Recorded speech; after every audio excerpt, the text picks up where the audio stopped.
That is the most wrong punya perception yang orang yang tak kenal I, tak pernah tengok podcast I, tak pernah tengok TikTok I, lepas tu dia nampak, oh 3, kenapa kena 3? Yang tu je anda tahu. Kenapa kita kena belanja melebihi kemampuan? Itu tipikal sangat mindset. Hai guys, hari ni kita dalam segmen terbaru iaitu Sembang atas Kotak. So, kalau korang tengok satu guest ni, korang akan tahu dia agak famous dalam bidang financial advice. Kalau buka TikTok tu memang kau tahu siapa dia. Tengok muka dah tahu dah memang dah cam lah. Oh, dia ni memang akan bel-bel pasal credit card dia ni. Okay, tapi sebelum tu perkenalkan saya Syuk dan juga Ezrin. So, hari ni kita bersama dengan tetamu istimewa kita, Azna Abbas. Hello guys. So boleh kenalkan diri, siapa Azna Abbas ni? Ada macam penonton kita yang macam tak kenal lah siapa Azna Abbas ni. Okay, Azna Abbas ialah seorang yang suka buat TikTok content pasal credit card. Okay, basically I memang buat content untuk ilmu dan kesedaran credit card lah. But profession wise, I memang kerja dalam credit card department. Tetapi kerja saya bukan sales person lah. Okay, kalau I'm not too sure if you guys biasa dengan term product manager. So product manager ni is basically someone yang who created the product and also akan maintain, jaga, sustain the product itself lah. So that's why I would say I would understand the structure of the product. Tetapi saya bukan penjual. Okay. Dia memang tak jual lah. Memang tak jual. So jangan DM I, Kak saya nak apply credit card dengan Kak. Tak boleh. Kita nak cuba apply kat credit card, maksud tak boleh lah. Tak, I can send someone untuk tolong. Tapi bukan saya lah. Tolong bagi IC semua. No. You just create the credit card and then you suruh orang lain jual. Yes. Create, kalau dah create pun kita akan maintain feature dia. Macam korang kata, boleh ke bank tukar feature? Kenapa dah kurang ke? Kenapa ni dah tukar kepada something else? Itu kerja kita orang lah yang auto-auto tu. Macam mana you boleh start dengan perbankan ni? You ada study pasal bank ke ataupun? I rasa semua orang will have that perception. Lepas tu dia akan buat statement kat I lah selalunya. Kak, saya memang bukan student finance macam tu. Oh, saya memang tak pandai. Tak. Kalau korang rasa korang macam tu, sebenarnya I ni student 2D and 3D design. Uish, jauh sangat beza tu. Jauh betul So I memang buat 2D, 3D virtual reality, augmented reality sebenarnya in 2010. Masa tu macam I would say masa tu agak awal kan. Augmented reality pun is not something yang wow and orang macam tak kenal lagi augmented reality tu apa time tu. So sebenarnya I buat benda-benda macam tu. Okay. And then macam mana I boleh pivot to banking is because I tengah tukar kerja time tu. I was looking out. Lepas tu kebetulan there's this bank yang perlukan marketing executive, tetapi marketing executive yang boleh juga buat design. Masa tu they need someone yang boleh buat Photoshop. Tapi masa I join bank tu memang I zero knowledge lah pasal produk. I kena start from ground zero. Masa tu muda lagi lah. I think about 25 tahun macam tu. Semuda tu tak. Itu zaman I muda lah. Sekarang dah I dah acik-acik sekarang. Okay, so zaman tu memang zero, but I know design is something yang I faham lah.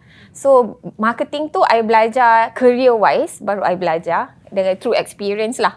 Lepas tu in terms of product, semua marketing executive dekat bank, dia orang akan di-assign dengan certain particular product owner. Sebab dalam bank kan banyak produk.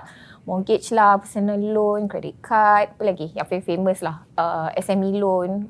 So, dia assign me kepada 2 produk, which is credit card dengan SME loan.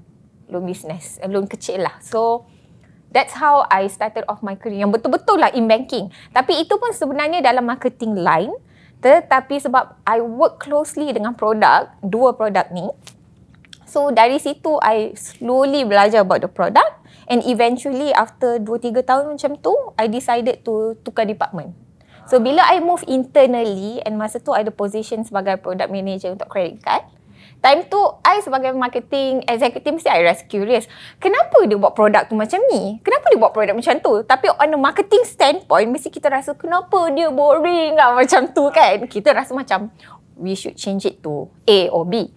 Tapi bila I sendiri as a product manager, baru I faham the business side of it.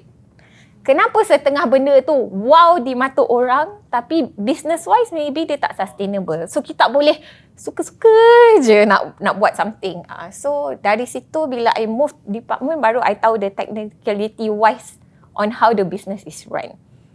So that's how I boleh betul-betul into product lah sebenarnya. Tapi asalnya memang dari design to marketing to finally to product, slowly lah. Tapi tak ada orang paksa you lah yang untuk tukar. Tak ada. Memang rela hati lah. Memang rela hati. I tak boleh lama-lama. Tiba-tiba macam berminat ke macam mana? Tak, I tak. Maybe I rasa by nature I ni seorang yang curious. Kalau I rasa macam kenapa macam ni? Kenapa macam ni? I sendiri yang nak pergi belajar and Nak suruh you tahu semua benda. yes, lebih kurang lah. Well, ada orang pernah cakap kat I yang macam kalau tahu semua benda tu macam tak berapa nak bagus compared to being specialised kan. Tapi I believe in kalau I tahu banyak benda, I boleh stitch dia back together. Macam kalau I am well versed in contoh credit card, bila I belajar takaful pula, I nampak mana linkage dia. So I boleh optimize banyak benda kalau I tahu banyak benda. So bagi I, knowledge tu is important sebab kita jangan rasa I pandai credit card tapi benda lain I tak belajar. I nak specialize ni je. And for me, I would rather belajar pandai semua, baru I boleh nampak linkage dia. Kalau I nak optimize something, macam mana credit card tu boleh tolong takaful, macam mana dua benda ni boleh support dalam investment, I nampak semua linkage tu. You combine semua benda, jadikan satu you punya power lah kat situ. Tapi dalam perbankan, you ada macam mentor tak? Siapa yang ajar you semua benda? Or you memang belajar sendiri? Belajar sendiri tu memang wajib lah. I rasa most of the time, yes, I belajar sendiri. Tapi I wouldn't deny yang last time, I do have great bosses yang dia macam tak press tau. Instead dia macam give encouragement, dia ada guide. And then dia bagi ruang untuk kita learn and develop that skill. Sebab I ingat lagi, some bosses, I think selalunya lah dalam mana-mana industri, dia nak kejar deadline. Lepas tu dia press kita kan. Mana-mana industri pun macam tu. Tahu lah kan. Aduh. Okay, tapi I ada satu bos ni, I sendiri dengar dia defend I depan bos lain. Dia kata, I tahu deadline tu penting, tapi kita tak boleh press orang kalau tidak dia tak ada ruang nak cuba faham and belajar. So bagi dia ruang tu. I pun macam touched. So I would say bukan semua bos macam tu lah, tapi memang akan ada bos yang memang betul-betul act as our mentor lah, yang boleh guide and yang terbaik sebenarnya dia boleh bagi kita ruang. Dia tahu kita punya capability, dia bagi kita ruang untuk explore and evolve. So, actually berapa lama masa you ambil untuk betul-betul learn semua tu? Is it like betul-betul singkat or? Setahun. Setahun juga. Fast lah. Quite fast lah actually. Umur 25, you tukar. Because you change transition daripada tu kan? I dekat marketing, I think about 2 tahun. Lepas tu dekat product, another 1 year before I go to other companies. Tapi I dah maintain lah as a product role tu. So kita dah tahu sedikit sebanyak lah. Banyak sebenarnya pasal background. Sorry lah, korang kena dengar pula pasal background I. Ni soalan ni actually memang famous lah. Mungkin you pun sendiri dah banyak terima. So orang kata macam kad kredit ni. Kad kredit ni hutang. Lepas tu kad kredit ni membebankan. So orang boleh kata mitos. So apa you boleh explainkan, betul ke? Apa mitos kad kredit ni lah? Good question. Sebenarnya I nak ulas satu benda ni sebab yang ni pun selalu all the newbies kat luar sana. Newbies kubis tu, siapa yang tengok TikTok I lah ayat yang I paling selalu ulang, newbies kubis. Dan si newbies kubis ni bila DM, kalau dia punya soalan paling basic kan, Kak, kredit kak apa yang 0% interest? Dia nak yang senang je. Yang kosong yang nak untung dia je. Bank tak boleh untung langsung, okay? Tapi sebenarnya, diorang tak faham hakikat 0% interest tu sebenarnya apply to all credit card. Memang free. Tapi selalu orang kat luar ada momok-momok credit card ni paling mahal. 18% per annum. That is one thing yang orang tak faham. 18% setahun. So maknanya 1.5% sebulan. And 18% ni ialah berada di tier 3. Sebenarnya, nak technical sikit lah. Dia ada tier 1, 2, 3. Tier 3 ni maknanya you guys tak bayar on time bawah daripada 10 bulan dalam setahun. So maknanya kalau you nak berada di tier 1 yang paling kira excellent lah, which is 12 bulan, over 12 bulan tak pernah lambat bayar. Yang geng tak pernah lambat bayar ni sebenarnya enjoying 15% per annum. Setengah credit card maybe 12%, 8.88. It could be any lower rate daripada 18. 18 tu macam that's why I tak suka orang suka momok-momok pasal mahal ni. Dia nak cakap yang paling buruk je. Terus. Cerita yang baik tu kat depan tu dia skip. Dia tak nak dengar. Dia tak faham kot. Satu lagi tu maybe dia tak faham. So dia nak terus yang 18% mahal. So itu satu. I tahu dia a bit technical. So korang boleh baca dekat website. Nama dia product disclosure sheet. Benda ni terlalu important. You guys have to at least membaca and biasakan diri. Rupanya ada wujud benda-benda ni. I tak nak cerita panjang. Nanti korang boring. Jadi kelas credit card pula kan. So asalkan memadai korang tahu keyword dia, korang boleh Google sendiri. So korang sedar sebenarnya apa yang korang dengar-dengar kat luar tu yang paling teruk sekali. Yang bagus-bagus tu korang tak dengar sebenarnya. Okay. Satu lagi yang pasal 0% tu, just to jump balik dekat topik tadi, a quick one. 0% ni sebenarnya kalau you guys bayar full statement balance, selewatnya due date, zero interest. Maknanya sesiapa pun boleh enjoy. So kalau you dapat points, you dapat offers, you dapat cashback, you dapat semua ni, tapi sebenarnya bank tak boleh pau you 1 sen pun kalau korang follow the rule. The problem is, do you know the rule or not? Tu nombor 1. Nubis-kubis tak tahu pun rule dia. Dia nak action je. Aku pun ada credit card. Kau ada, aku ada. Macam tu. Tapi that's about it. Cara nak pakai, what is the rule of the card? Tak tahu. So bagi I itu that is like the worst part of nubis-kubis ni lah. Dia dengar cerita buruk-buruk kat luar, tapi benda paling basic bahasa kredit kad tak faham pun sebenarnya. Dia tak study betul-betul pasal kredit kad yang dia ambil tu lah. Tak boleh lah tak study langsung kan. Dia macam kawan yang apply yang tu, dia nak apply juga. Dia nak swipe je kan. So ilmu kredit kad tu sendiri diorang tak betul-betul belajar. Yeah, it is very important. Another reason because sebenarnya bila kita apply credit card, syarat pertama apply credit card ialah kena berusia 21 tahun dah ke atas. And in terms of kelulusan pula, korang punya rekod kewangan kena cantik lah. Maknanya tak ada nampak lambat bayar lah, PTPTN. Ada kes PTPTN 93 bulan tak bayar. Boleh nampak dalam rekod Sikris ni. So itu pun ada keyword. Korang boleh study sendiri Sikris tu apa. But it's like your report card untuk financials. You punya Sikris, you punya semua orang ada. Kalau korang ada loan kereta, any sort of loan dengan bank, memang boleh nampak. So the moment korang buat perangai, culas sini, lompong sana, lambat bayar sini, satu bank dalam Malaysia ni nampak. So berhati-hatilah. Ada rekod lah. Ada rekod. So korang jangan ingat, tak apalah bulan ni je tak bayar. Satu bank kat Malaysia ni boleh nampak rekod. So dia pelik kenapa dia apply, tak dapat. Lepas tu dia tanya, Kak saya punya gaji cukup je, kenapa saya tak dapat? Lepas tu marah bank, kenapa apply tak dapat? Saya tak dapat Kak. Lepas tu dia tanya, I macam salah I pula. Lepas tu akan tanya balik, you ada lambat bayar apa-apa ke? Lepas tu dia tanya, Kak PTPTN kira ke? Baru dia sedar. Baru dia tanya, PTPTN tu kira ke? Kenapa you tak bayar ke? So paling penting tengok PTPTN tu kan. Yes. Korang PTPTN pun jangan culas ya. PTPTN tu nampak tau. Okay, so balik pada kita cakap pasal ilmu kredit kad tadi kan. Yes. So apa sebenarnya yang orang paling nak tahu lah, tips untuk guna kredit kad dengan bijak, macam points, relative points semua tu kan, cashback. So boleh terangkan sikit? Boleh. Tapi first kali I nak bagi satu ayat paling penting. Kita jangan anggap, contohlah macam I ada experience dalam credit card, orang suka baling soalan simplistik. Kak, kredit kad apa paling terbaik tahun ni? Tolonglah jangan shortcut. Terlalu ramai nobis-kubis ni sebenarnya, diorang ni semua nak shortcut. Macam orang nak shortcut kurus. Kewangan pun dia nak shortcut juga. Investment mana paling untung? Kredit kad apa paling best? Dia nak satu jawapan, tapi hakikat dia tak ada satu jawapan.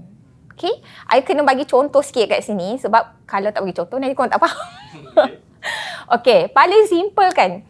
Credit card ni, setiap credit card dia ada jenis reward dia. You minat points ke you minat cashback? Nak simple cashback. Kenapa cashback simple? Sebab kalau korang nubis-kubis macam mana pun, kalau korang layak dapat cashback RM50 lah sih. What happen is, bank tu terus je kredit masuk dan kredit card tu sendiri. Masuk kredit card bukan savings account Ni pun satu lagi. Kak, dia masuk savings account ke? Kak, saya kena buka savings account dulu ke? Tak payah. Kredit card dengan savings account kau, debit card kau lain. Dia produk lain. So, jangan kaitkan langsung dengan savings account. Okay, sorry terbebel. Okay, let's go back to cashback tu. Cashback akan masuk terus dekat credit card. So, kalau korang tak faham apa-apa pun, sebenarnya bank terus kredit masuk. Pap, okay, bulan ni dapat RM50 extra. Okay, clear cut. So, korang tak payah buat apa-apa. A bit tricky in terms of points. Sebab points ni, bila masuk, you guys tengok statement, oh, aku ada 10,000 point. 10,000 point nak buat apa? Yang ni yang tricky sebab kalau newbies-kubis ni, dia tak sure macam mana nak move forward lepas dapat 10,000 tu. Dia jadi macam tengok, oh 10,000, now what? 10,000 ni boleh buat apa? Yang tu yang dia kena belajar sikit lah.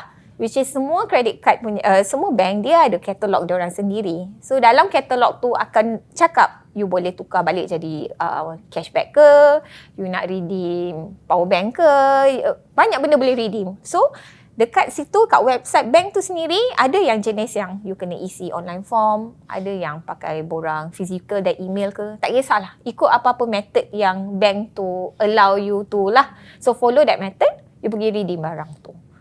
So, let's go back to, sorry panjang, let's go back to the type of, apa soalan tadi? Macam mana kita nak tips guna kad kredit dengan bijak lah. Okay. So, I need to go back to another important part here is macam cara kita memilih credit card tu sendiri. Sebab setengah orang, dia rasa macam, Kak, saya nak cashback paling banyak. Tapi kad yang memberikan cashback yang banyak, selalunya lah, dia ada minimum spend requirement. So, contoh, minimum spend requirement RM2,500 sebulan.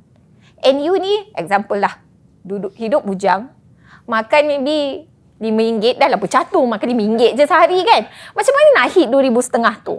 So sebenarnya diorang kena faham dengan baca terms and condition credit card tu sendiri. Baca benda tu, that is very important ya. Pergi kat website, contohlah you suka credit card ni, baca TNC dia dulu. Sebab dalam tu, you kena baca and tanya diri you sendiri.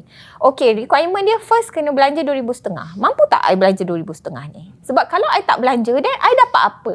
Maybe cashback dia 1% je kalau you tak boleh hit RM2,500. Tapi kalau you boleh hit RM2,500, cashback dia 5% or 12% macam tu.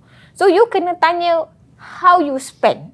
That's why you tak boleh tanya orang lain, oh kad apa paling best? Kad apa paling best? Sebab in the end of the day, kad yang best tu ialah kad yang boleh meet you punya spending pattern. Dia kena match. You contoh satu yang simple lagi, kad petrol. Kad petrol kena pergi Shell, pump Shell. Kau pakai BYD. Bilanya nak pergi pump tu? So, that is the things yang you guys kena baca TNC, tanya diri sendiri. Does it fit my lifestyle? I boleh meet ke tak? Kalau tak boleh meet, maknanya kad tu tak sesuai untuk you. Walaupun kad tu baru je menang kredit kad terbaik 2025. Yang penting dia kena fit your lifestyle. Itu yang paling penting. Apa kegunaan bulanan kita tu lah. Yes. Banyak orang miss about this part. Dia selalu ingat kad tu best, bank ni best, bank apa yang best. There's no shortcut ya guys. Dia nampak cashback tinggi, nampak point tinggi, dia ambil je. Tapi takkan dengan dia. Ya, betul. Tapi cara, alang-alang kita dah buat podcast ni kan. Okay, alang-alang bagi YouTube yang paling simple, kita kan dah ada ChatGPT sekarang. Type je. Type je. Tapi tanya dengan spesifik lah. Janganlah tanya kredit kad terbaik 2025 tu. Tanya spesifik. Saya suka berbelanja di, be very clear, di contoh dining, makan-makan. Selalu belanja makan, tengok movie, beli groceries, dan dalam sebulan saya boleh belanja dalam 1,500 maksimum. Saya seorang Muslim, saya nak kredit kad Islamik sahaja. Be very specific. Lepas tu ending dia, boleh tak suggestkan kredit kad yang sesuai? Kalau ChatGPT campak 10 kredit kad kat you, maybe you tak ada masa nak study kan? Banyak sangat, pilih 3 saja. Be specific dekat ChatGPT tu. Be very specific. Minta je. Okay. Choose 3, top 3. Keluar 3 tu. Contoh bank A, kredit kad apa? Pergi cari TNC kredit kad tu dekat bank A tu. Baca betul-betul. baca betul-betul, lepas tu move on lah. Baca kat second option, ChatGPT suggest tu dengan the third option.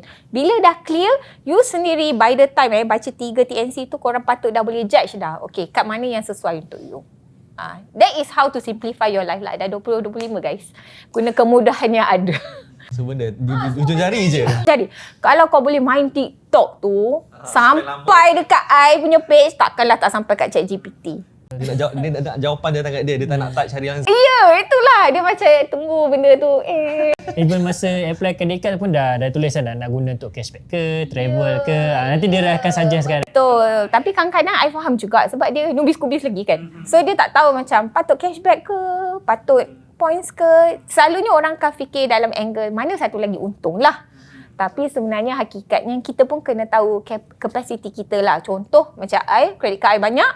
I ada banyak urusan keluarga lagi yang nak settle. I tak ada masa nak tengok point, redeem sebab points ni boleh expired. Most of the banks every 3 years dia akan expired. Kecuali ada bank tu lah yang dia tak ada expired points. So kalau you tak redeem, bila burn rugilah. So you pun kena tahu kapasiti diri you. Walaupun maybe lah contohnya you tahu points based card lebih sesuai untuk you, tapi you tahu you tak reti dan tak ada masa nak redeem. So kalau you dah tahu habit you macam tu, janganlah apply credit card yang bagi points. So sebenarnya end of the day, kita yang buat keputusan untuk diri kita sendiri. Tapi kena clear dululah. Tak bolehlah tak tahu apa-apa kan. Okay, so macam you cakap tadi, you ada banyak credit card. Ni soalan ni famous lah actually untuk orang yang dia advance sikit, untuk orang ada lebih daripada satu credit card. So lebih satu tu advance ke? strategi 3 kad kredit. So you boleh explain ke tak? Macam ni berapa you ada? Sekarang I dah kurangkan. Sekarang dah tinggal 7. 7 tu sikit. 7 tu sikit untuk I. Paling banyak you pernah ada? 16. 16 paling banyak. Tapi dah kurangkan ikut you punya kapasiti lah. Yes. And kadang-kadang sebab I mention juga, it's my job nature untuk ada banyak. Kalau I buat campaign ke apa, I nak tengok bank lain buat apa, ataupun I ada sistem testing, benda tu menyebabkan I ada banyak credit card. So, untuk orang biasa pun janganlah compare dengan I kata, I don't know what I'm talking about, I tak tahu apa yang I buat, kenapa banyak sangat. You kena faham juga, it is my job nature to have a lot of cards. To study the card lah. Yes. Itu job nature I. Since you punya job nature bukan macam tu, tak payah ikut. Tapi berapa macam contoh yang nubis-kubis ni boleh apply? Berapa yang seeloknya? Eloknya, I memang selalu sangat pesan kat semua orang, sekurang-kurangnya 2, sebaik-baiknya 3. Tapi just to be clear here, Bank Negara dia memang sebenarnya ada ruling. Kalau gaji you tak sampai RM3,000, you tak boleh ada credit card lebih pada 2 keping. Sebenarnya dia dah control dah. Dia tak nak orang overspend. So syarat dia, siapa yang gaji bawah RM3,000, dia tak benarkan untuk ada credit card lebih daripada 2 daripada bank yang berbeza. So itulah syarat dia. Faham. So tadi kita patut cerita pasal 3 card strategy tu kan. So 3 card strategy ni just for me to be a bit more specific lah. Okay? Credit card first tu macam tadi I dah share macam mana kita patut tahu macam nak pilih credit card yang baik untuk kita kan. So that one would be your first active main credit card. Maknanya yang you pakai hari-hari tu. Okay? So since you pun dah tahu kalau pakai credit card ni paling sesuai dengan lifestyle you, dapat points memang maksimum, you akan maximize kan habis-habis, that is your first card. Second credit card dengan third credit card ni sebenarnya bukan untuk korang jolly juga. That is the most wrong punya perception yang orang yang tak kenal I, tak pernah tengok podcast I, tak pernah tengok TikTok I, lepas tu dia nampak, 3, kenapa kena 3? Yang tu je anda tahu. Kenapa kita kena belanja melebihi kemampuan? Itu typical sangat mindset. So I nak bagi tahu siang-siang sebelum I explain panjang-panjang, nanti kau tak tengok dah. So 2 lagi ni tak payah belanja. Sebenarnya guna dia untuk nanti I cerita. Kad nombor 2 ni sebenarnya is untuk backup card first. Sebab there are features dalam credit card ni yang untuk tolong kita ubah repayment pattern tu. Korang sebenarnya tak semestinya kalau tak mampu bayar lump sum, ada cara lain sebenarnya. Kita ada balance transfer, balance conversion, EPP, quick cash. Banyak benda. Tapi kebanyakan orang, dia tak belajar pun benda-benda ni. Benda ni sangat penting. Benda tu betul sangat syuk. Benda tu dah ada. Persoalan I sekarang, macam mana kau boleh tak tahu? Dia tahu spend je. Dia tak buat research apa semua, lepas tu main hantam je tu. Mahal apalah, menjerat lah. Padahal benda tu pun tak tahu. So, macam mana nak sembang? Nak cakap ni itu, ini. Tapi kau benda-benda basic pun kau tak faham. Okay? So, let's go back yang macam I cakap second credit card tu. Apa kepentingan dia? Sebenarnya, kita boleh buat balance transfer. Balance transfer ni ialah facility yang, ini pun sensitif. Orang selalu kata, alah sekadar gali lubang, tutup lubang. Okay? Tapi point dia sebagai orang dewasa lah. Kita ni kalau swipe pun kadang-kadang maybe nak bawa family pergi cuti. Anak nak makan something special, dia punya birthday contohnya kan. Sometimes you akan lari budget. Overspend sikit lah. You overspend sikit. Tapi you orang dewasa. You sepatutnya ada the capacity untuk boleh manage all this. Betul tak? Kita tak bolehlah skema je 20 tahun macam tu je belanja. Tipulah. Tak ada bulan yang tayar pancit ke, laptop rosak ke. Macam korang buat content. Laptop is very important. Kalau rosak, dah tak boleh buat kerja dah. So macam you as an adult, you patut faham, okay tak apa, belanja. Lepas tu boleh buat balance transfer kalau tak boleh bayar first card tu. So apa yang you boleh buat is second card tu sebenarnya you gunakan credit limit daripada second credit card tu, bayar first card tu. Tapi dengan cara buat balance transfer ni, dia punya interest rate jauh lagi murah. 4% per annum. Macam typically paling mahal yang orang suka momok-momok tu kan 18% per annum, right?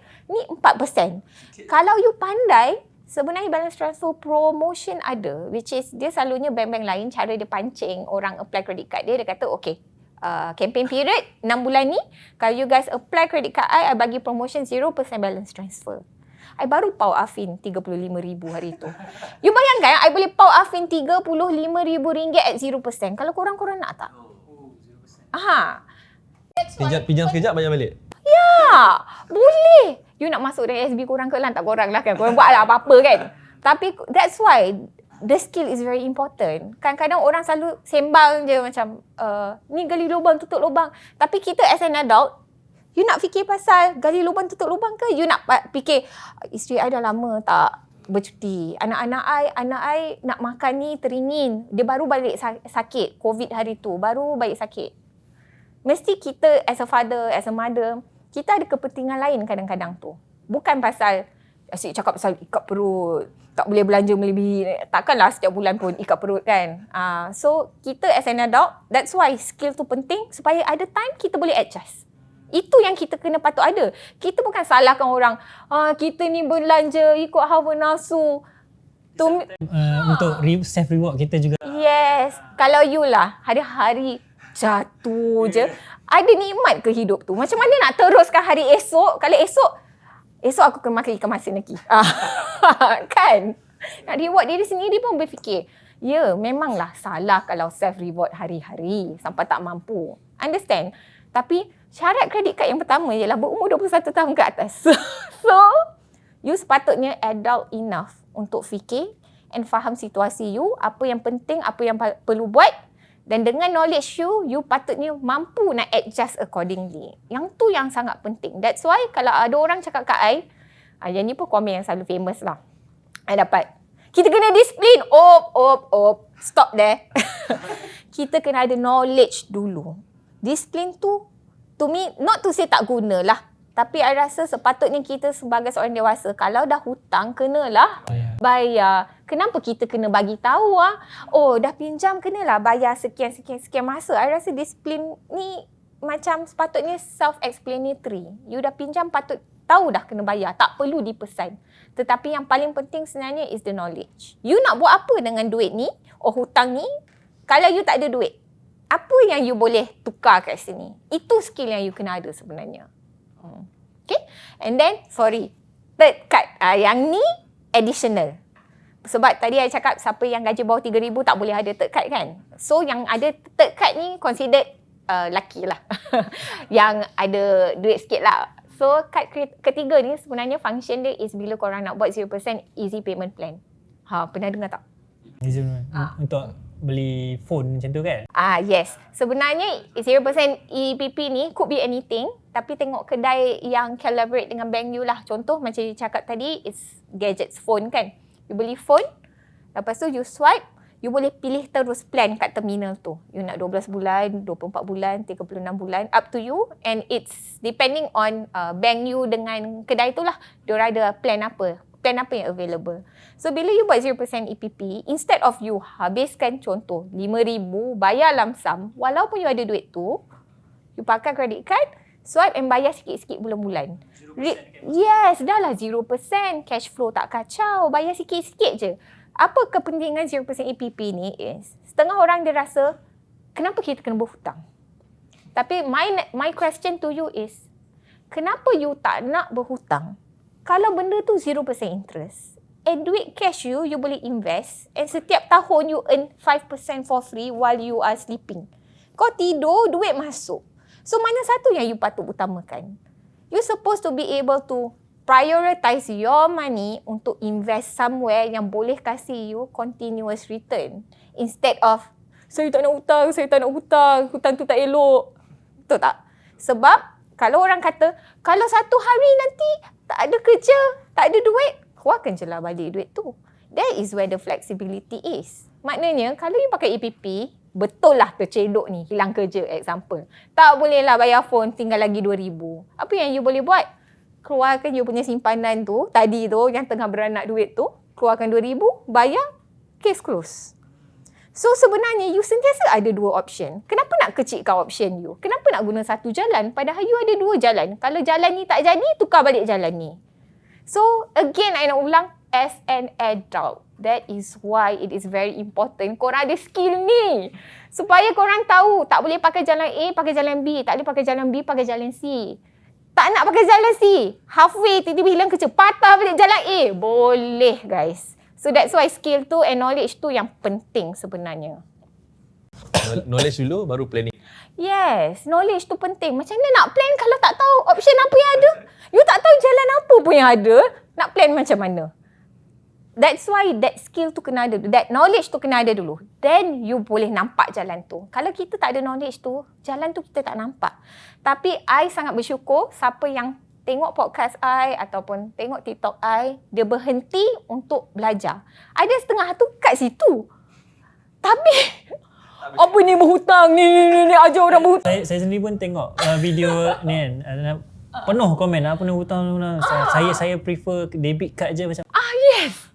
Kita dah ajar dah ni, dah suap dah kat mulut dia ilmu tu. Tapi that's why in the end of the day, walaupun benda tu dah disuap, it is your responsibility whether you nak telan ilmu tu ke tak. I tak boleh paksa orang. I hanya boleh sebarkan ilmu ni. Sebenarnya end of the day is tanggungjawab you untuk belajar ke tak nak. Nak apply kepada kehidupan korang ke tak. Sebab I tak boleh paksa orang. Betul tak? Mungkin sebab dia orang fikir macam dia tak ada financial freedom sebab dia berhutang. Tapi macam Azna pula, apa Azna punya pemikiran untuk financial freedom? Okay. Maksud sebenar financial freedom. Yes, betul. Good question. I sebenarnya tak sabar tunggu you tanya soalan ni. Okay. Setengah orang, dia hinge financial freedom dia dengan bebas hutang. Padahal it's totally different thing. Okay. I nak bagi you guys satu perception kat sini. Okay. You guys nak hidup bebas hutang ke you guys nak hidup yang you tahu you bangun pagi, duit you unlimited. Takkan habis. You tak payah kerja pun tak apa. Mana satu yang freedom bagi you? Kalau dah tua tak kerja, tak ada duit. Tapi you tak ada hutang. Ataupun, you tahulah you goyang kaki ke, tak goyang kaki ke. Duit tu masuk je. And masuk tu level macam, you dah beranak pinak, cucu, cicit semua. Duit tu masih ada kat situ. Unlimited. To me, financial freedom is that. Duit tu unlimited. Okay? So, that's why I nak highlight kat sini, dia sebenarnya tak ada kena mengena dengan hidup bebas hutang. That is your financial freedom. Sebab apa tahu? Hidup bebas hutang is very straightforward. Tak ada hutang dan that's it. Okay? Tapi esok kau nak makan apa, itu persoalan seterusnya. Okay? Tapi kalau financial freedom ni sebenarnya macam ni. Kalau korang, walaupun berhutang, tapi korang tahu at the same time, korang boleh accumulate asset, ada simpanan yang mencukupi, ada properties, whatever, ada assets lah. Could be emas ke, could be anything yang you tahu ada nilai. Lepas tu you park somewhere yang you tahu and you ada enough skill sets untuk make sure ada passive income generated from there. Tak kisahlah buat rumah sewa ke, flip houses ke, dapat income from stock punya dividends ke apa ke, benda-benda macam tu. Bila benda ni ready, duit sentiasa flow in. Walaupun korang tidur. Maknanya income ni is coming from sources yang bukan hasil kerja korang, hasil tenaga korang. In which you boleh prioritize semua benda ni kalau you guys tak jumut pasal hutang. Macam contoh, kita nak beli property banyak. Macam mana? Takkan nak semua benda tu beli cash. Betul tak? Kita kena pandai pakai hutang rumah, mortgage, credit card. Kena ada skill tu. Macam mana kita nak develop that skill kalau kita dah terlalu mind block, oh hutang ni tak elok. You takkan boleh buat this skill kalau you dah mind block sebenarnya. So to me, the importance of you punya financial literacy ialah jangan mind block. Sebenarnya paling simple, jangan mind block dulu. You dengar dulu explanation orang, you cuba fahamkan. Is it feasible nak buat? Logik tak benda ni? Boleh buat tak? Kalau boleh buat, kenapa kita kena buat? Baru kita boleh capai financial freedom daripada all this passive income. Sebab kita tak bolehlah tersangkut kat chapter 1. Oh, tak elok hutang, habis. Tak payahlah belajar macam tu. Tutup je terus. Macam mana nak sampai tu the actual financial freedom kalau kita dah terus tutup buku hutang tu tak elok, mak ayah saya cakap tak elok. Macam itulah. So, be open-minded. Selagi boleh belajar.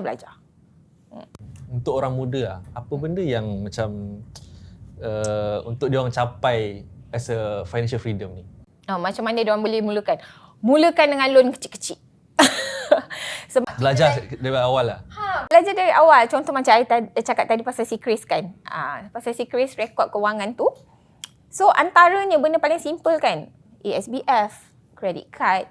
Kalau korang tak mula dari awal, rekod tu kosong. Secret tu kosong. Kosong lah macam bank kalau tengok nak evaluate, dia tak kenal. Amirul ni siapa? Syuk ni siapa?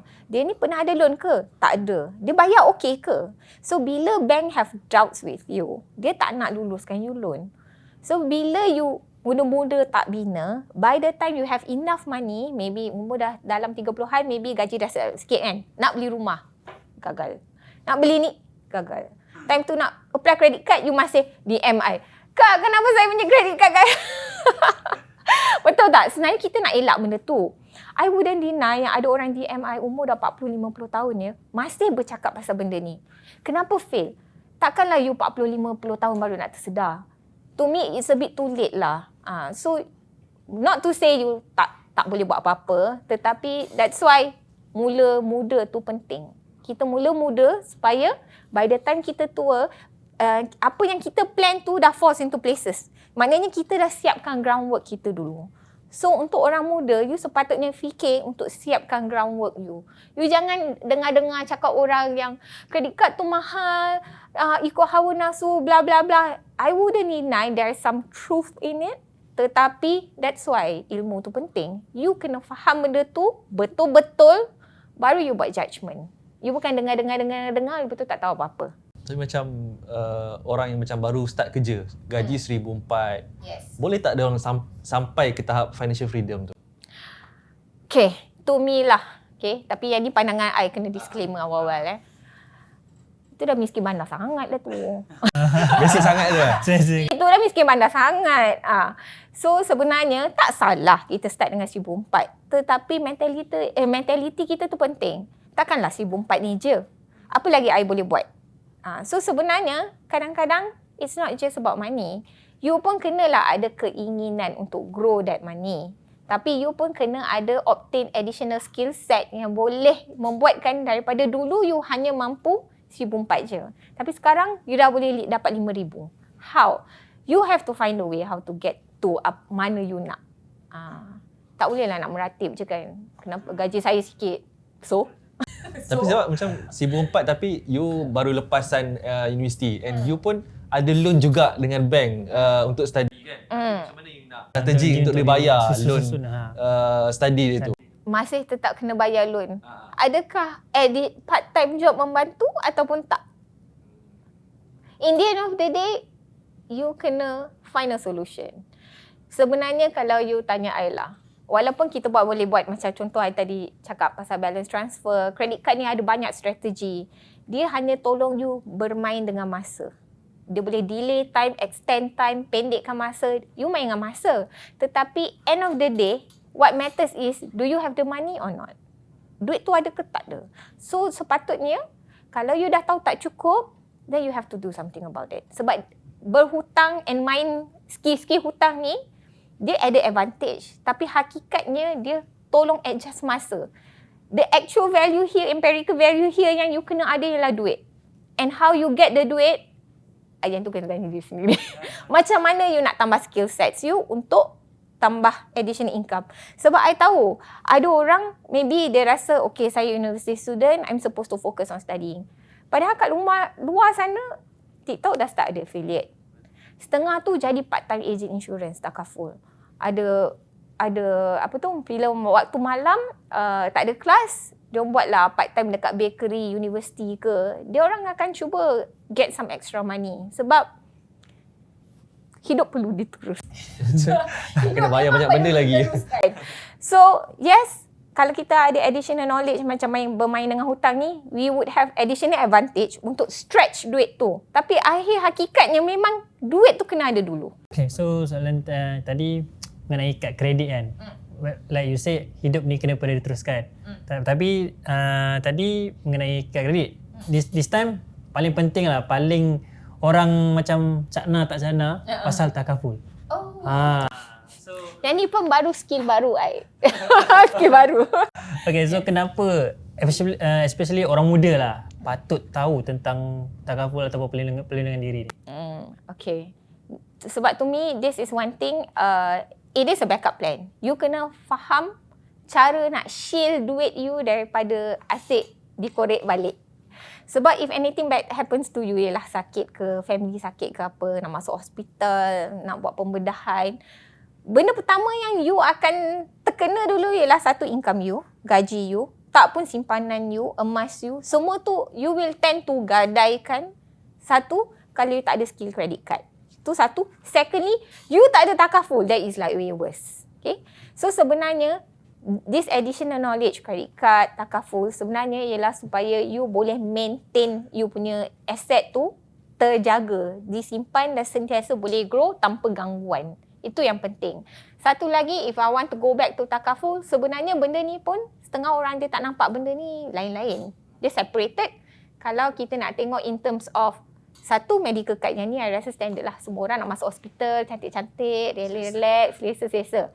Satu, that is medical card. Dia hanya manage anything yang melibatkan hospitalization. Maknanya masuk hospital, you boleh claim. Okay? Tapi another side of takaful yang orang kadang-kadang maybe kurang famous kot, orang tak fokus sebab dia tak nampak. Tak perasan pun. Tak perasan sebab dia tahu nak masuk hospital cantik, relax, sedap. Nurse cantik, maybe. So yang tu dia nampak. Tapi satu lagi yang diorang setengah orang tak nampak is bahagian perlindungan nyawa. Okay? Kalau meninggal, family you nak teruskan hidupan macam mana? Kalau you tak meninggal, cacat kekal, siapa nak jaga you? You kerja tak boleh. Selama ni yang bekerja tu you. Sekarang ni kerja tak boleh. Menyusahkan orang lagi. Nak kena angkat you, mandikan you, suap you makan semua. Siapa yang nak sanggup susah senang dengan you kalau duit tak ada? Tu satu lagi kena fikir. Pampasan critical illness. Pampasan critical illness ni pula, selalunya orang macam a bit confused dengan medical card yang hospitalization tu. Sebab dia rasa macam, kan dekat medical card I dah ada cover critical illness. Betul. Tapi diorang tak tahu beza pampasan dengan medical card tu. Yang medical card punya critical illness coverage tu maknanya kalau you masuk hospital disebabkan critical illness, takaful operator tu bayar hospital bill you. Tapi pampasan critical illness, takaful operator bayar masuk account you. You nak bayar masuk account you ke you nak bayar pergi hospital? That is one thing yang you have to be very clear. Kalau bayar dekat you, ada pampasan critical illness, kepentingan dia ialah untuk, yes, you gonna be hospitalized, tapi bukannya you duduk hospital hari-hari. Betul tak? Akan ada masanya you guys kena discharge. Bila discharge, you punya suplemen, makanan yang nak maintain kesihatan you, benda-benda lain yang terpalit sekali sebab you ada sakit kritikal kan. So benda-benda tu you perlukan pampasan critical illness tu sebab nak support diri you di luar setting hospital. Maknanya bila you dah tak hospitalized, you balik, then what? Benda tu penting untuk benda ni. So sebenarnya orang kena be very clear, even though setengah orang just cakap, oh takaful, oh insurance, tapi dia tak tahu apa kandungan dalam tu.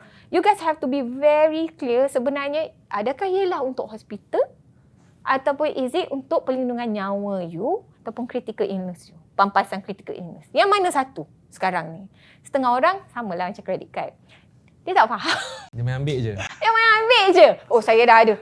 Dah. Apa yang dia ada tak tahu. Nak claim nanti, oh mulalah. Rasa tak boleh ni, tak boleh tu. Lepas tu mulalah marah. So bila cakap pasal yang nak claim tu ni ada yang tak dapat kan. So mostly apa kesilapan yang memang diorang biasa buat lah actually benda tu? Sebenarnya, ada dua benda yang sangat penting kat sini. Satu, everyone have to understand that kalau you ambil medical card, you ada 2 tahun waiting period. Maknanya tak boleh lah apply semalam, lulus semalam. So esok dah nak pakai. Okay? Dia sebenarnya boleh pakai kalau benda tu melibatkan kemalangan. Sebab dalam waiting period 2 tahun ni, dia ada banyak pecahan dalam tu. Benda tu pun ada pecahan. Kalau dalam masa 24 jam, kita boleh guna untuk kemalangan. Benda yang kritikal macam kemalangan, semalam lulus hari ni nak pakai pun boleh. Dalam 24 jam boleh pakai. Tetapi kalau benda tu melibatkan sakit yang simple-simple, dia ada berapa hari. Dia ada a certain time. Kalau benda tu melibatkan sakit ringan-ringan ke apa, 4 bulan sekurang-kurangnya. Kalau sakit tu lebih kompleks, kena tunggu 2 tahun. Dia macam tu. Dia ada particular period untuk jenis hospitalization tu. Tetapi to be safe in general yang I boleh cakap, 2 tahun. So the moment you ada medical card yang dah matang 2 tahun, tolonglah jaga. And cara nak jaga paling simple, ada kena mengena dengan credit card. That's why I cakap skill tu penting. Kalau kita tak faham dua-dua, kita tak nampak mana linkage dia. So benda yang paling penting kat sini, setengah orang, kalau dia tak ada credit card, dia bayar ikut dia rasa dia ada nak bayar. So ada bulan tu, Kak saya nak pakai duit sikit lah bulan ni. So dia pun skip. Maybe bulan depan, alamak mak saya sakit. Tu dia skip lagi. The moment dia skip, medical card dia lapse, tak boleh pakai, time tu perlindungan dia dah hilang. Tetapi for credit card holder, you teringin nak makan sedap bulan tu ke, nak tolong mak you apa-apa ke, pembayaran tetap jalan sebab kita boleh set to auto debit. Maknanya by the right time je dia akan terus tolak credit card tu. Maknanya you as a user, you pandai lah fokus bayar credit card you je. Tetapi sekurang-kurangnya you tahu your takaful will always selamat. Bayaran tip-top, on time, tak pernah miss. Tu penting. And then kita nak cerita pula pasal enjoy life. Macam mana kita nak enjoy tapi still berjaga-jaga pasal kita punya financial kita. Sebab kadang-kadang ada rasa takut-takut kan aku tak overspend kan. Boleh ke aku bayar? True, betul. Tapi I rasa hakikatnya sebenarnya sebagai seorang dewasa, again I kena highlight, semua orang patut ada budget. Ada budget tak? Pernah fikir tak? Pernah ada tak? Allocate berapa-berapa. Paling simple sebenarnya budgeting is 50-30-20. 50% commitment, 30% kehendak, 20% lagi untuk save. Okay? So, yang 30% tu, you sepatutnya be very clear. 30% from your salary, that is the amount yang you patutnya boleh guna untuk enjoy. So, kalau you betul-betul nak jaga kewangan you dah tahu range dia berapa. Contohlah, derive 30% tu RM1,000. So you dah tahu dah. At the back of your mind, okay, maksimum I belanja RM1,000 sahaja. So you kena main dalam jurang tu je lah. Dengan diri you dah tahu hakikatnya you hanya mampu belanja RM1,000. So stay within the budget. Kalau you nak sedap sikit bulan tu RM1,500, bulan depan jadikan RM500. Sebab you dah makan budget bulan depan. Tapi again, that's why kita as an adult, kita kena pandai-pandai manage. Kalau kita dah tahu kita bagi diskaun kat diri kita bulan ni, bulan depan tu pasti catch up balik. Ataupun kalau dah tahu 500 tu tak boleh, maknanya terlalu sedikit untuk bulan depan, do part-time job or something yang boleh dapatkan 500 tu balik untuk bulan depan. So kita pandai-pandai manage. Asalkan kita ada basis lah, which is kalau dah tahu budget kita 50-30-20, stick to it. Knowledge dan disiplin. Yes. Very important. Dua-dua kena hand in hand. Tapi kita tak akan boleh plan and mulakan kalau kita blur. Kalau blur memang takkan nampak jalan. Sama macam beli kereta, beli rumah. Dia dah ada persen-persen berapa kita boleh guna, berapa yang kita boleh beli kan. Tapi macam pandangan you pasal treat yourself dengan invest in yourself? Apa you punya pandangan? Sebenarnya dua-dua penting. Okay. Tapi I would utamakan invest yourself. Okay. Tapi before that, to justify myself, I akan explain dulu kenapa dua-dua penting. Setengah orang dia ada perception yang treating yourself ni is a bad thing. Okay. Dia rasa macam, oh kita berbelanja melebihi kemampuan, things like that. Tapi to me, treating yourself is helping you psychologically. Kalau you tak happy in life, semangat tu tak ada, macam mana you nak teruskan? Ya betul, benda tu tak nampak tau. Tapi you boleh rasa. Betul tak? You nak bangun tidur malas. You nak buat kerja, aku dah ada kerja, malam sekarang nak buat extra job, tak payahlah. Macam tu. You punya fighting spirit tu tak ada. So to me, in the end of the day, you can, walaupun setengah orang maybe rasa I extreme in this part, tapi bagi I, mental health tu kena jaga. You kena ada motivation dalam diri you untuk go forward. Without that motivation, you memang tak boleh go forward. Walaupun benda tu something yang you tak nampak. Walaupun benda tu you rasa macam, alah, sekadar handbag ataupun sekadar makan sedap. Tapi it really helps untuk drive us forward. Secondly is invest in the knowledge lah, ourselves lah. Betul tak? Yang you tanya tadi. Kenapa I nak utamakan benda ni? Sebab since you suruh I pilih salah satu kan. Macam kita, I elaborate dari awal tadi. Everything would require planning and you can't plan kalau you have no knowledge. So benda tu terlalu penting. You kena adakan masa, adakan duit untuk gain knowledge first. Baru you boleh plan things clearly. So that's why in the end of the day, I tetap akan pilih invest in yourself dahulu. Sebab it is very important for you untuk plan yourself correctly dulu. Then lepas tu kita boleh enjoy according to what we need. So next kita, actually benda ni peranan wanita dalam kewangan. So especially yang phrase paling famous lah untuk kalangan perempuan, I pay my own bills. Adakah is it because, okay, sebab statement ni, is it revolved around for guys lah, dia rasa itu ego seorang perempuan, I pay my own bills. Ya, mostly mungkin ada yang rasa macam tu. Rasa macam tu lah, okay. Sebab I faham kadang-kadang, zaman sekarang ni pula, there's more women in the workforce. Okay, dulu macam laki bekerja, suami bekerja tu standard. Tapi sekarang ni kebanyakannya dual income earners dalam rumah. Wife, husband. In terms of perempuan, maybe I rasa satu a bit driven by the ego lah. I pay my own bills kan. Tetapi this is how I see things lah. Walaupun dalam marriage tu, tak kisahlah you punya wife ni income lagi tinggi ke, lagi rendah ke. Tapi sebab bila you guys berkeluarga, you sepatutnya share the same goal. Okay? Tak kisahlah you boleh bayar own bill ke, tak boleh bayar own bill ke, I want to do 50-50 ke, 70-30 ke, tak kisahlah rule korang ni apa. Sebab semua orang ada pandangan masing-masing. Semua orang ada spouse yang ada mentality yang berbeza. Tapi korang sepatutnya sing one same song. Okay?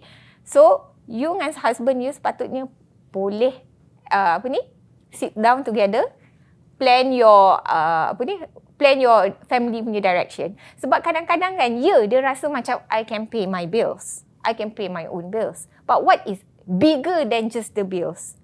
Anak punya investment, anak punya protection, family punya protection. Do we want to have a large legacy punya savings, macam investments yang boleh diturunkan kepada anak, kepada cucu. I just rasa yang benda tu, we need to see more than just I can pay my own bills. Because you, bila dah duduk dalam satu family, satu entity, untuk perhubungan yang sihat, I think you should think bigger. Not just about I bayar ni, you bayar itu. To me, it's too short term. So macam orang kata 50-50 lah dalam kewangan tu kan. Ada yang kata laki kena provide lebih, tak boleh, mesti kena lebih daripada perempuan kan. So what your thought on this? Sensitifnya soalan ni. Tapi kita perlu ni lah tahu lah. Sebab benda tu dah jadi sekarang kan. I takut orang, I banyak hater lepas ni. So you punya general lah I think. Okay. Again, I disclaimer dulu sebab nanti orang kata ni skrip lah, apalah kan. So I am very open about this. Sebab I selalu rasa kan, I tak nak bawa religion into whatever yang I sebut ni lah, sebab ni pandangan I. Okay? Sebab dalam dunia ni, family dynamics ni macam-macam. Ada yang lelaki, kita selalu fikir lelaki tu kena jadi provider, bla bla bla bla. Tetapi kalau dia berkahwin dengan seorang perempuan yang sangat berjaya, tapi perempuan ni dia tak ada masa nak jaga anak ataupun manage rumah dia. So laki dia willing to support dia emotionally, mentally kat rumah with the chores, example lah. Walaupun dia nampak a bit odd, maknanya traditionally kita expect lelaki tu yang bekerja, perempuan yang duduk rumah, manage the rumah kan. Tapi kalau it works for them, then why not? Kenapa kita nak paksa-paksa? Tak, dalam ni kata lelaki yang kena provide. Kenapa kita kena stick to one rule? Padahal semua orang ada their own dynamics. Kenapa I tak salahkan family ni, suami yang jaga rumah, wife dia yang bekerja? Sebab to me lah logically, if that is the most optimum untuk family tu, sebab wife dia betul-betul career woman yang berjaya and laki dia betul-betul pandai jaga anak, penyayang, then why not? It works for them. So since it works for them, peduli apa orang lain cakap apa? Peduli apa? Dia orang happy. You are not even important. Kau nak tolong aku ke? Tak kan? Macam tu. So to me, in the end of the day, apa orang cakap is not important. It's about you and your spouse. But end of the day, yang nak melayari sehingga akhir hayat tu is korang. If it fits for you, suami duduk rumah, silakan. If it fits for you, dua-dua bekerja, silakan.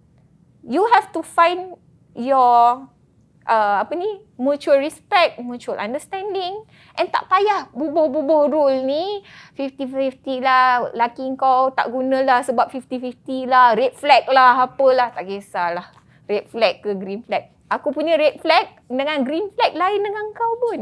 So tak payah kisah. Tak payah kisah. Orang lain tak penting guys. Orang lain tak penting.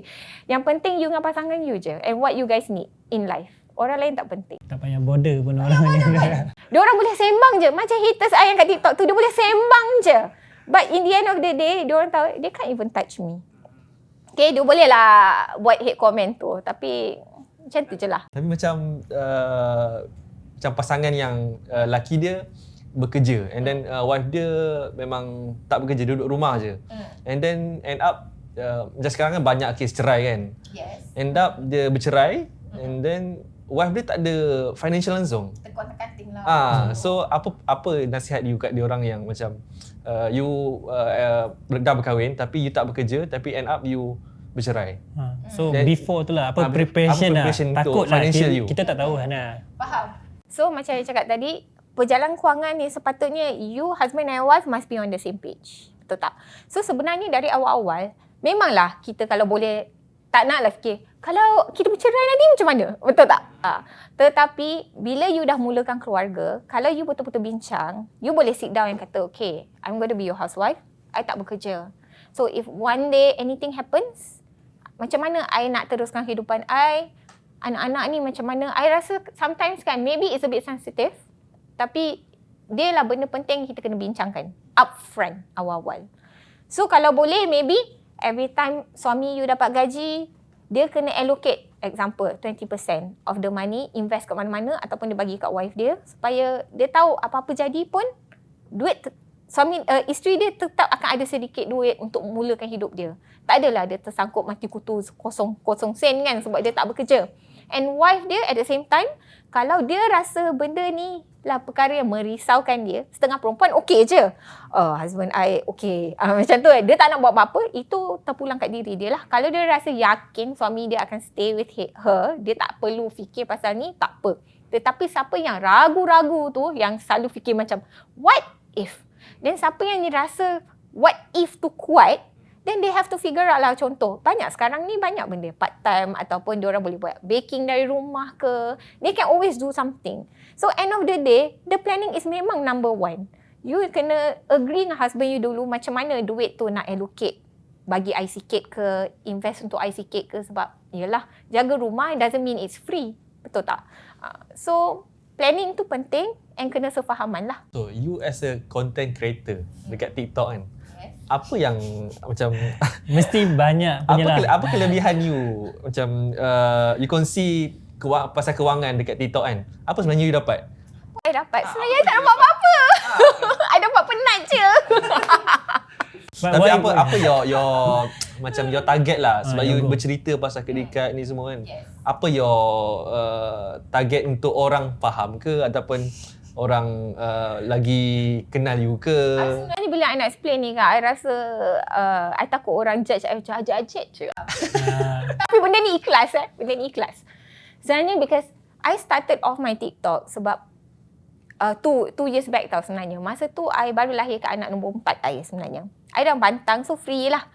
Free tengah jaga anak, bila anak tidur, I scroll TikTok. So I nampak banyak konten yang bagi financial literacy yang salah lah bagi I. Pasal credit card ni yang buruk je, yang cantik-cantik tu tak ada siapa nak cerita. Okay? So I rasa ada space kat situ, ada kepentingan untuk I explain. I sebenarnya tak intend pun untuk be where I am today. I tak intend pun. Tapi disebabkan I rasa I have to help orang kat luar sana untuk faham.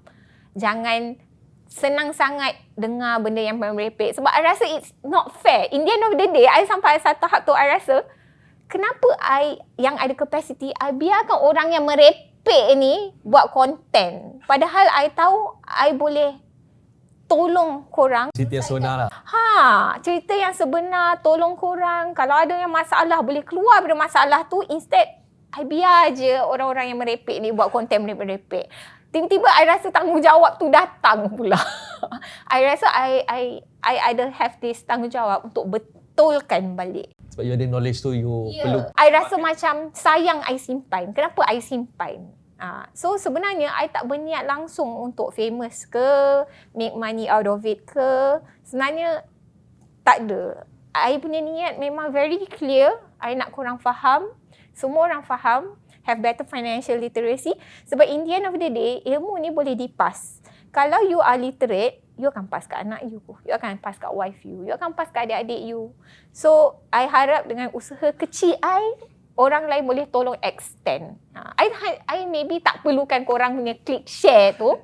Tapi at least bila you interact dengan family you, you tahu tak, sebenarnya credit card ni boleh buat macam ni. Sebab I ada banyak orang DM yang secara tak langsung selesaikan masalah adik dia, selesaikan masalah mak ayah dia. Sebab bila diorang dah ada knowledge tu, diorang boleh tolong. So bagi I benda tu yang driven me to do this, walaupun sebenarnya tak dapat apa-apa back to me lah sebenarnya. Because most of the time, yes, I wouldn't deny I get paid sometimes.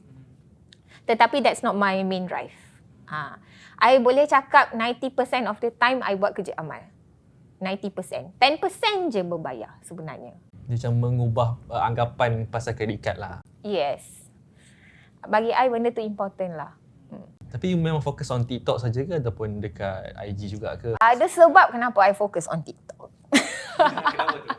Sebab yes, I think semua orang start dengan Facebook dulu. Betul tak? Lepas tu IG.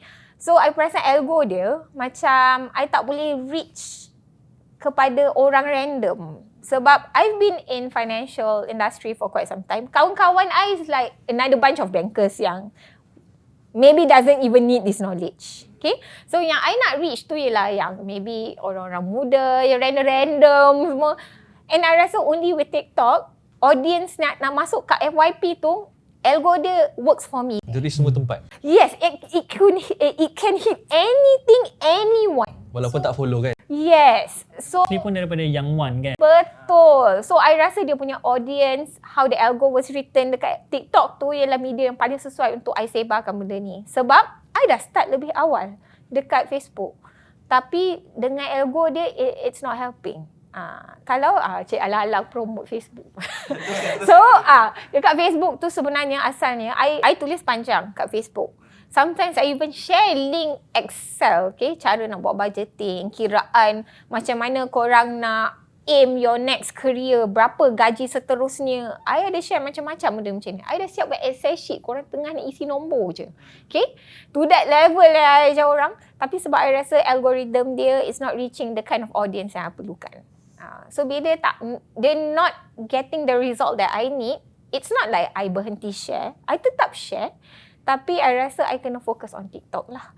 So kadang-kadang kalau I rajin, I akan quote balik my TikTok, balik masuk Facebook. kadang-kadang lah tengok keadaan lah.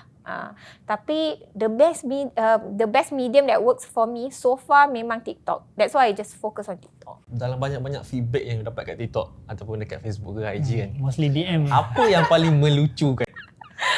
Melucukan. Yang macam tak expect pun benda, ni bab financial lah. Okay. I tak adalah nak kata benda ni lucu.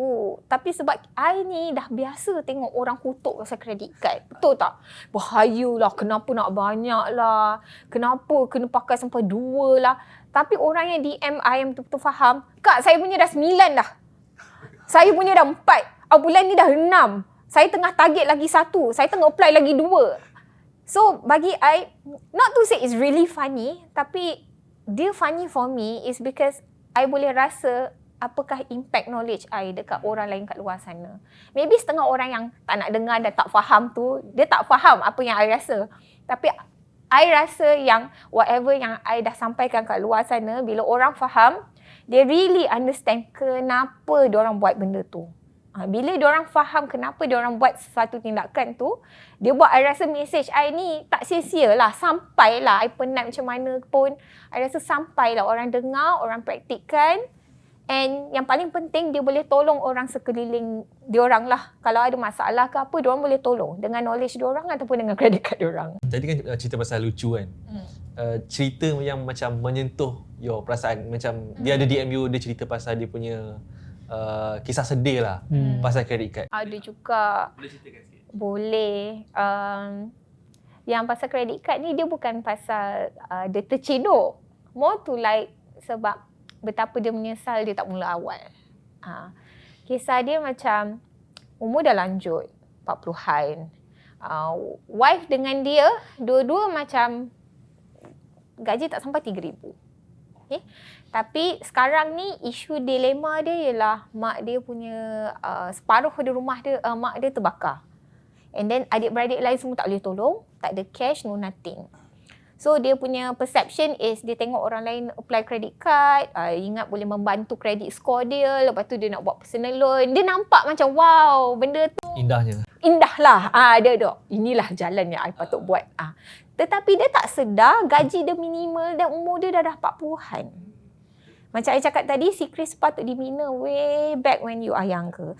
Sebab benda-benda macam ni, dia bukan macam you apply hari ni, esok boleh guna ke apa.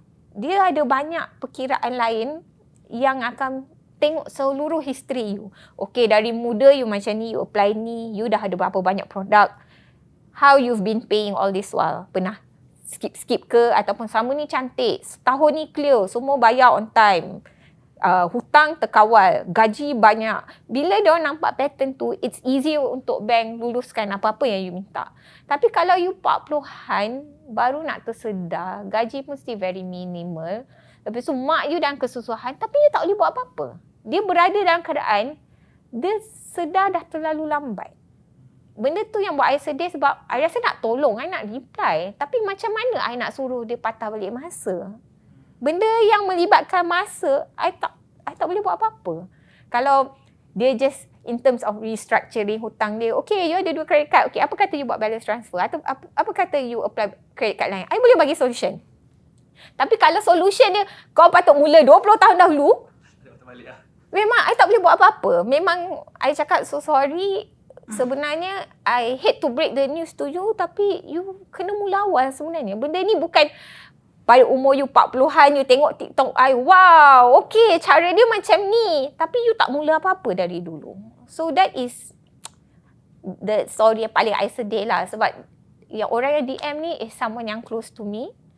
Yang we pernah text before, I tahu dia personally. And bila dia message I personally, it hits me lah. And yang sedih tu sebab I tahu I tak boleh buat apa-apa. So like you said, yang macam patah balik masa lah. But itu case orang lain. But how about you? Kalau you, boleh patah balik masa, you umur 20 something and then you nak tell yourself about kewangan ni semua. So apa nasihat you untuk diri you sendiri? Sebenarnya I rasa I kurang part investment. I think I should know earlier. I selalu rasa yang ni apa I rasa sekarang lah. Anak-anak I nanti bila umur dia macam dalam belasan tahun, bila dia dah mature a bit, I nak bagi seorang sikit duit pergilah main stock market ke apa. I nak diorang biasakan diri dengan all these life skills. Sebab I rasa untuk I belajar investment, benda tu bila I dah at my later age. And benda tu macam I kena belajar sendiri. Tapi kalau mak I boleh ajar bagi duit, train you, I think it will be better. So untuk I rasa penyesalan I ialah I tak strong bahagian investment dari usia muda. Sebab kawan-kawan I dekat universiti dululah, yang Chinese ni, bayangkan, tengah main stok tau, time lunch. Tengah trading time lunch. And kita masih saving budget 50-30-20. Okay? Diorang dah invest guys. So macam dia punya ni jauh. And I selalu jealous lah. Sebab I rasa macam, I tahu benda tu kompleks. Tapi somebody have trained them earlier. So diorang punya mindset tu dah ready dari muda. And untuk I buat TikTok di usia late 30s, I dah nak masuk 40-an. Lepas tu orang-orang audience I yang 30-an masih datang nak kutuk-kutuk I, apa ni hutang ni. Dia buat I rasa, kenapa korang lambat sangat? Korang dah 30-an guys. Tak sedar lagi. Tak sedar lagi. Orang lain 20, awal 20 tengah main stok ni. Kau dah 30-an, you don't even understand the basics of things. Takaful, budgeting, how to play with the hutang. Orang lain dah invest. Sebab to me, investment is like on a higher end. You nak betul-betul good in investment, you kena pandai manipulate hutang, pandai protect duit you. So takaful, hutang-hutang macam housing loan, credit card, you kena master dua ni dulu, baru bila you buat investment, cantik. Tapi macam mana nak sampai investment kalau basic dua ni tak settle lagi? So itulah reality dia sebenarnya. Macam mana nak pergi chapter 3 kalau chapter 1 dengan 2 tak settle, umur dah 30-an, 40-an masih tak settle chapter 1 dengan 2, itu kita nak sembang pasal chapter 3 memang tak sampai lah. Sorry lah, memang tak sempat guys. So settlekan chapter 1 dengan 2 dulu. Tapi if I were to say to my younger self, Azna, belajar cepat sikit supaya you boleh sampai chapter 3 masa you umur 20-an. Sebab circle, kadang-kadang certain orang circle dia lain, bukan circle yang macam jenis invest. Betul. Sebabkan punca circle dia macam tu. I would say yes. Sebab macam I pun, I would say lucky lah juga. I daripada designing masuk banking. So eventually disebabkan environment I, bila I buat marketing untuk credit card, I yang tukang baca tu kan. So I tak nak belajar apa, I terbelajar sebab I kena proofread. So bila I buat macam tu, lama-lama I faham. Bila I buat paper, I faham, oh rupanya tak boleh buat macam ni sebab bajet tak cukup, contoh. So environment tu yang memaksa I untuk belajar. Tapi benda tu sepatutnya something yang kalau korang tak berada dalam circle, tapi kita sekarang dah ada TikTok, and ada orang nak ajar free, telan je lah. Okay, so you think satu benda yang bab financial yang you rasa orang patut sangat buat tapi ramai sangat tak buat, yang you rasa you patut Ataupun macam adakah invest dia financial ni perlu dimasukkan dalam chapter sekolah? Sebenarnya dah masuk tau. Sebenarnya Oh. sekolah dah sebenarnya dah masuk tau. Kebanyakannya orang yang macam umur-umur macam I lah, 30-an macam tu, dia rasa kenapalah chapter ni tak masuk. Tapi sebagai I yang ajar anak I, sebenarnya dah masuk tau. Dah ada pasal credit card, tapi obviously I try not to teach yang my level dekat diorang lah. Tapi to say sebenarnya benda tu dah ada. Tapi maybe kita ni sebenarnya masih tersangkut dengan momokkan lama tu. It's still very strong out there. Okay, tapi kalau soalannya tadi balik apa? Patutlah orang buat macam investment ke? Patut benda-benda yang you rasa actually crucial lah. Crucial. Macam I cakap tadi pasal investment tu, belajar awal, mula awal. Because one of the key things in investment is masa. Pun masa juga. Semua benda ni bermain dengan masa. Kalau you tak start awal, dia tak boleh compound. So yang itu pun kita juga sila belajar ya, compounding tu apa. So kalau you tak start awal, you tak boleh compound. Sebab masa dari muda, walaupun you simpan sikit, tetapi kalau you diberi masa yang panjang, duit yang sikit tu dia boleh grow exponentially dengan lebih laju compared to 40 tahun baru nak tersedar, baru nak invest. So bila you mula lambat, hasil dia tak sebagus you mula awal. So bottom line dua benda. Be open-minded. selagi boleh belajar. Jangan dengar sangat momok-momok pelik-pelik kat luar tu. Sebab yang sibuk momok-momok tu, dia tak boleh explain pun. Kalau dia boleh explain, I would understand. Tapi dia tak boleh explain pun sebenarnya. Dia just nak momok-momok you je. So, satu, be open-minded. Secondly, once you gain that knowledge, mula awal. Sebab kalau you mula lambat, then you kena terima yang you are missing out already. Dari segi masa. Memang dah miss out. Tapi kan you macam, you memang power lah pasal kewangan. Macam orang dengar tu macam, oh dia ni memang ada knowledge lah pasal kewangan kan. Pernah tak you terciduk sendiri pasal kewangan ni? Terciduk? Macam you tersalah langkah. You think, oh ni betul ni? Takkan tak ada kan? Mesti ada something kesilapan yang... Lama I fikir ni sebab secara dulu ni I rasa macam tak ada. Tak ada. Tak ada. So betul-betul knowledge. Tak, bukan sebab knowledge tau. Sebab I pun jenis, I rasa it's also about my mentality. I always trust that I sebagai orang dewasa, when I do something, itu keputusan untuk diri I yang terbaik pada ketika itu. So, I jenis yang bukan sangat orang jenis, buat tu menyesal. I think I jenis yang mentality wise take accountability of what I choose to do. Kalau I buat macam ni, I kena terima. Dia bagus ke buruk ke, tapi so far I terima. Sebab tu I lama fikir, apa I nak cakap kat soalan ni? Tak ada. Tak ada lah. I bukan action, tapi yang ni memang betul.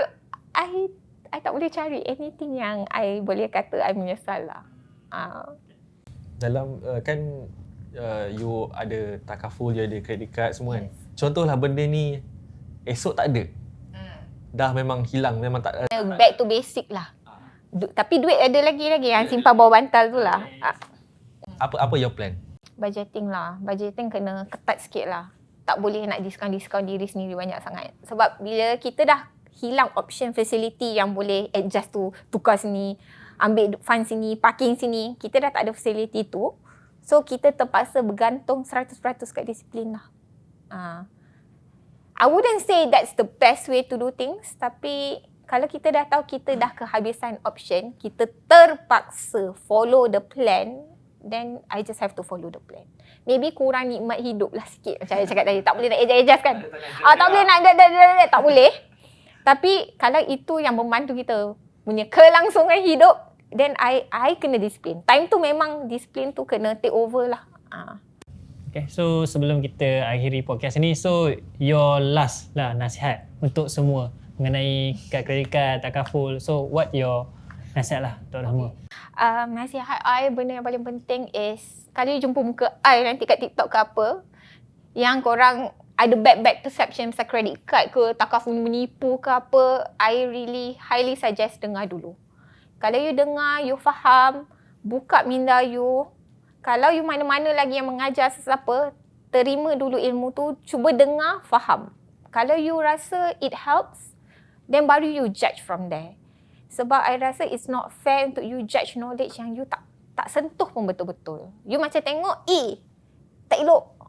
Terus tak nak belajar. So I rasa it's only fair untuk you bagi peluang kat diri you, ambil masa, ambil tahu sikit. I tak minta banyak, ambil tahu sikit, ambil tahu supaya bila you nak buat satu keputusan later on, you boleh nampak apa logik dia lah. Sebab you beri ruang untuk diri you absorb maklumat tu. Okay, that is very important to me lah. Secondly is, kalau knowledge tu dah ada, minta tolong sangat, tolonglah extend dekat orang keliling you. Bukan sebab I nak famous. Kalau you guys tak reti nak explain, tak apa, you boleh share je my page. Tapi intention dia ialah, I nak semua orang kalau boleh would have that financial literacy walaupun sikit. Itu saja pesanan I. Okay, so itu saja untuk Sembang atas kotak kita bersama tetamu istimewa kita, Azna Abbas. So, jumpa lagi dalam next podcast. Thank you so much for inviting.